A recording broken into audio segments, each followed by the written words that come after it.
Hello guys. So present వచ్చేసి నేను మా మినీ గార్డెన్లో ఉన్నాను. సో అక్కడక్కడ పెరిగిన తోటకూరని చూస్తున్నారు కదా.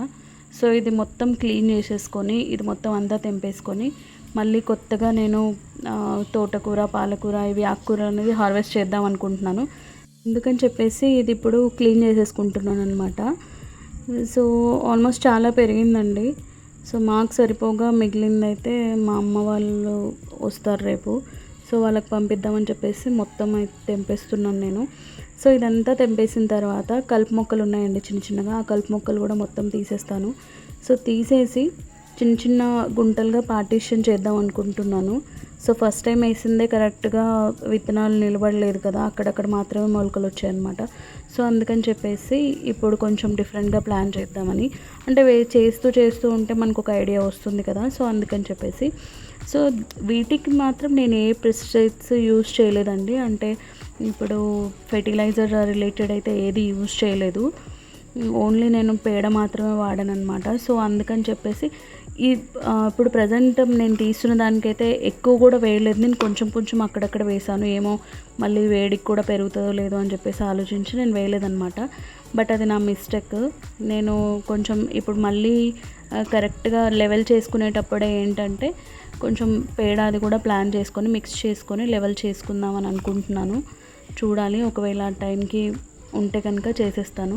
సో ఇలా నేను ఇప్పుడు ఉన్న ఈ కలుపు మొక్కల్ని మొత్తం తీసేసుకొని మినీ చిన్న చిన్న గుంటలుగా కట్టేసుకొని పార్టీషన్లా చేద్దాం అనుకుంటున్నాను అనమాట.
సో ఇక్కడ కనిపిస్తున్నట్టు ఇలా అయితే నేను పార్టీషన్స్ చేసుకున్నాను. ఈ పైప్కే హోల్ పెట్టుకొని వాటర్ సప్లై కూడా ఇలా ప్లాన్ చేశాను అనమాట. గైస్, మీకు ఈ వీడియో నచ్చిందని అనుకుంటున్నాను.